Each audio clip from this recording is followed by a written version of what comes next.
నమస్తే, నేను మీ Satish. Skill development కేసులో ఏదైతే చంద్రబాబు నాయుడు గారు తన పైన ఎఫ్ఐఆర్ నమోదు చేశారో దాన్ని క్వాష్ చేయాలి అంటూ సుప్రీంకోర్టులో ఒక పిటిషన్ వేశారు. 17A తనకి వర్తిస్తుంది అంటూ కూడా చంద్రబాబు నాయుడు గారి తరఫున ఉన్నటువంటి సీనియర్ కౌన్సిల్ వాదనలు వినిపించారు. అదే సందర్భంలో ఏపీసీఐడి తరఫున, ఆంధ్రప్రదేశ్ ప్రభుత్వం తరఫున ముకుల్ రోహత్గి గారు కూడా లేదు 17A చంద్రబాబు నాయుడు గారికి వర్తించదు అంటూ వాదనలు వినిపించారు. ఈ కేసుకు సంబంధించి సెప్టెంబర్ 23వ తారీఖు నుంచి కూడా సుప్రీంకోర్టులో సుదీర్ఘంగా విచారణ జరుగుతూ ఉంది. ఇరు వర్గాలు తమ వాదనలు వినిపించారు. ఇరు వర్గాల వాదనలు పూర్తయిన తర్వాత చంద్రబాబు నాయుడు గారి తరఫున ఉన్నటువంటి సీనియర్ కౌన్సిల్ హరీష్ సాల్వే గారు కన్క్లూడింగ్ పాయింట్స్ని కూడా చెప్పారు. ఈ క్రమంలో న్యాయస్థానం కూడా ఈ కేసుని శుక్రవారం నాడు, అంటే ఈ రోజుకి వాయిదా వేసింది. మరి ఈ రోజున తీర్పు వస్తుందా అనేటువంటిది మాత్రం సర్వత్రా ఉత్కంఠను రేకెత్తిస్తూ ఉంది. ఎందుకంటే 17A అనేటువంటి అంశం ఏదైతే అవినీతి నిరోధక చట్టంలో తీసుకొచ్చినటువంటి చట్ట సవరణ చంద్రబాబు నాయుడు గారికి వర్తిస్తుందా, ఒకవేళ వర్తిస్తుంది అనేటువంటి తీర్పు వచ్చినా, లేదు వర్తించదు అని వచ్చినా కూడా ఇదొక చారిత్రాత్మకమైన తీర్పుగా పరిణమించేటువంటి అవకాశం ఉంది. కాబట్టి ఏం జరగబోతా ఉంది అని చెప్పేసి అని దేశం మొత్తం కూడా చంద్రబాబు నాయుడు గారి పైన ఏదైతే మోపబడినటువంటి స్కిల్ డెవలప్మెంట్ కేసు ఉందో అందులో ఈ 17A పైన సుప్రీంకోర్టులో ఏదైతే విచారణ జరుగుతూ ఉందో మరి ఎలాంటి తీర్పు వస్తుంది అనేటువంటిది మాత్రం ఆసక్తిగా చూస్తూ ఉన్నారు. మరి ఈ రోజున సుప్రీంకోర్టులో దీనికి సంబంధించేటువంటి తీర్పు వచ్చేటువంటి అవకాశం ఉందా, వస్తే ఏ విధమైనటువంటి తీర్పు వస్తుంది అనేటువంటిది కూడా ప్రస్తుతం న్యాయవర్గాల్లో కానీ రాజకీయ వర్గాల్లో కానీ ఒక ప్రధానమైనటువంటి చర్చగా నెలకొని ఉంది. మరి నిజంగా ఈ రోజున చంద్రబాబు నాయుడు గారి విషయంలో అంటే ఈ కేసులో తీర్పు వెలువడేటువంటి అవకాశం ఉందా అని చర్చ తెరపైకి వస్తున్నటువంటి సమయంలో న్యాయవర్గాల నుంచి అందుతున్నటువంటి సమాచారం మేరకు మాత్రం ఈ రోజున తీర్పు వచ్చేటువంటి అవకాశం లేదు అనేటువంటి సమాచారం అంతా ఉంది. దీనికి కారణం ఏమిటి అంటే సుప్రీంకోర్టులో ఈ రోజున ఏ కేసులపైన అయితే విచారణ జరగబోతా ఉందో దానికి సంబంధించినటువంటి కేస్ షీట్ నిన్ననే లిస్ట్ చేస్తున్నారు. అందులో స్కిల్ డెవలప్మెంట్ కేసుకు సంబంధించి విచారణ జరిగేటువంటి అవకాశం ఉన్నట్లు కానీ లేనట్టు కానీ, లేదంటే ఆ కేసుని ఫలానా నెంబర్ కేసుగా ఎక్కడా కూడా లిస్ట్ చేస్తూ పొందుపరిచినటువంటి ఇది ఆ కేస్ షీట్లో అయితే లేదు.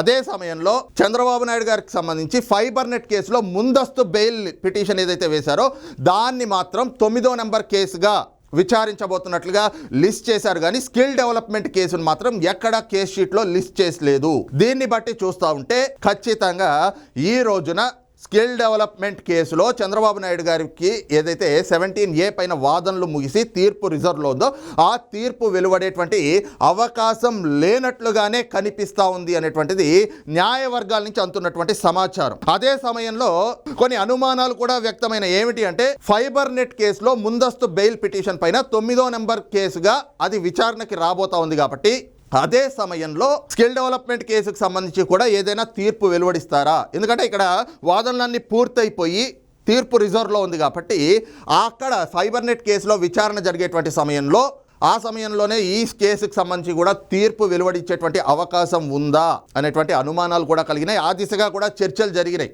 కానీ ఏదైతే ఫైబర్ నెట్ కేసులో చంద్రబాబు నాయుడు గారు ముందస్తు బెయిల్ పిటిషన్ వేశారో దాని విచారణను నవంబర్ 8వ తారీఖుకి వాయిదా వేస్తూ సుప్రీంకోర్టు అయితే గనక ఒక ఆదేశాలు జారీ చేశారు. ఇకపోతే సుప్రీంకోర్టులో ఒకవేళ కేస్ షీట్లో లిస్ట్ అయి లేకపోయినా కూడా విచారణకి వచ్చేటువంటి అవకాశం ఉండవచ్చు కదా. ఎందుకంటే సుప్రీంకోర్టు శుక్రవారానికి ఈ కేసును వాయిదా వేశారు కదా, గౌరవ ధర్మాసనం కూడా ఈ రోజుకి వాయిదా వేశారు. కాబట్టి ఈ రోజున ఆ విచారణ సందర్భంగా తీర్పు వెలువడించేటువంటి అవకాశం ఉండొచ్చు కదా అనేటువంటి ఒక వాదన కూడా వినిపిస్తూ ఉంది.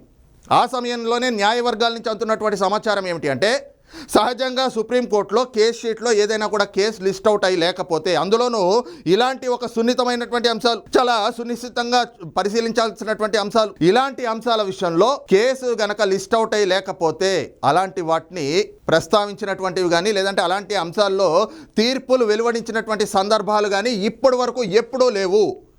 మరి గత చరిత్రను ఒకసారి గతాన్ని చూసుకుంటే అలాంటి సందర్భాలు ఏమీ లేవు. కాబట్టి ఈ రోజున స్కిల్ డెవలప్మెంట్ కేసులో ఖచ్చితంగా చంద్రబాబు నాయుడు గారికి ఊరట లభిస్తుంది అని చెప్పేందుకు అవకాశం మాత్రం చాలా తక్కువగానే ఉంది అన్నటువంటి అభిప్రాయాలు కూడా న్యాయవర్గాల నుంచి వ్యక్తమవుతూ ఉన్నాయి.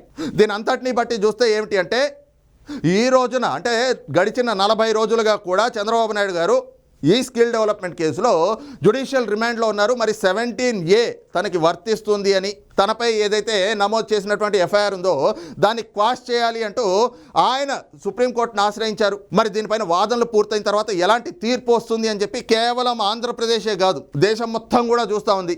మరి దీనిపైన వాదనలు కూడా పూర్తయినాయి కదా, ఈరోజు తీర్పు వస్తుంది, దాదాపుగా తీర్పు ఈరోజు వచ్చేస్తోంది అనుకుంటున్నటువంటి సమయంలో మాత్రం న్యాయవర్గాలు ఒక బాంబు పేల్చినట్లుగానే ఈరోజు తెలుగుదేశం పార్టీ శ్రేణులు అయితే మాత్రం భావిస్తా ఉన్నాయి. ఎందుకు అంటే దాదాపుగా ఈ కేసులో తీర్పు ఈరోజు వెలువడేటువంటి అవకాశాలు చాలా తక్కువగా కనిపిస్తున్నాయన్నదే దీనికి ప్రధానమైనటువంటి కారణం.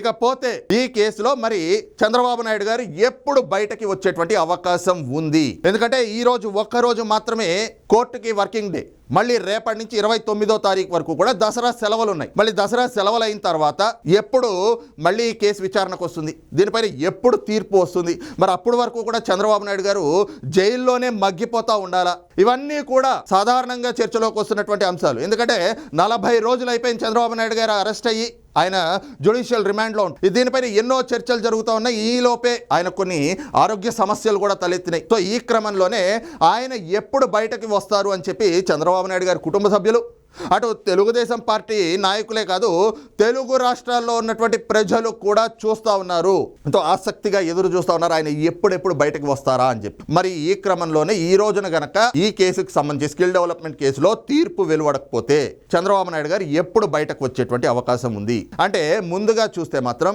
మొన్న వాదనలు పూర్తయిన తర్వాత ఏదైతే ఈ కేసుకు సంబంధించి ఇరు వర్గాల వాదనలు అంటే అటు ఏపీ సిఐడి వాదనలు, ఇటు చంద్రబాబు నాయుడు గారి తరఫున సీనియర్ కౌన్సిల్ తాలూకు వాదనలు కూడా పూర్తయిన తర్వాత కన్క్లూడింగ్ పాయింట్స్ గా హరీష్ సాల్వే గారు, చంద్రబాబు నాయుడు గారి సీనియర్ కౌన్సిల్, ఆయన కన్క్లూడింగ్ పాయింట్స్ కూడా ఒక అరగంట పాటు సుదీర్ఘంగా వినిపించిన తర్వాత ఆయనైతే ఇంటరమ్ రిలీఫ్ ఇవ్వాలి. ఎందుకంటే 40 రోజులుగా ఒక వ్యక్తిని నిర్బంధించి ఉంచారు, ఆయన ఇప్పటికీ జైల్లో ఉన్నారు కాబట్టి న్యాయస్థానం కొద్దిగా ఆయన్ని చూసి ఆయన ఆరోగ్య పరిస్థితుల్ని, ఆయన వయసుని కూడా పరిగణలోకి తీసుకుని ఆయనకి ఇంటరమ్ రిలీఫ్ ఇవ్వాలి అని చెప్పేసి కూడా కోరారు. అయితే ఆ రోజునైతే మాత్రం జస్టిస్ అనిరుద్ధ బోస్, జస్టిస్ బేలా త్రివేది ధర్మాసనం వాళ్ళు మాత్రం ఈ కేసుని అంటే ఈ తీర్పుని రిజర్వ్ చేస్తూ శుక్రవారం నాటికి విచారణని వాయిదా వేస్తూ తీర్పును కూడా ఆ రోజు చెప్తాము అన్నట్లుగా కేసును అయితే కనుక వాయిదా వేసి వెళ్ళారు తప్పితే ఇంటరమ్ రిలీఫ్ పైన ఎక్కడ స్పందించినటువంటి పరిస్థితి లేదు. మరి ఈ రోజున ఎటు కూడా దానిపైన విచారణ జరగాల్సి ఉంది కాబట్టి ఒకవేళ తీర్పు వెలువడించకపోయినా, ఒకవేళ తీర్పు వెలువడించినటువంటి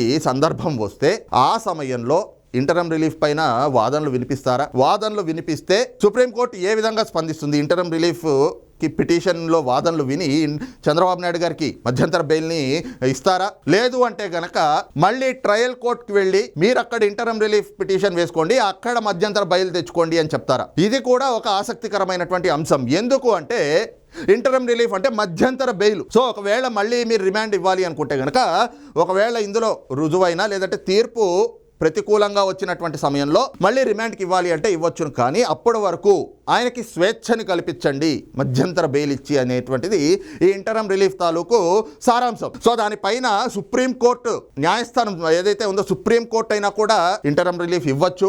లేదు అంటే కనుక న్యాయమూర్తుల తాలూకా విచక్షణాధికారం, వాళ్ళు ఏ విధంగా స్పందిస్తారు అన్నది ఎవరు కూడా చెప్పలేరు. ఒకవేళ వాళ్ళు ఆ పరిస్థితుల్ని చూసి నిజంగా ఇందులో వాస్తవం ఉంది కదా ఆ ఇవ్వాలి అని అనుకుంటే అక్కడ ఇచ్చేటువంటి అవకాశాలు ఉంటాయి.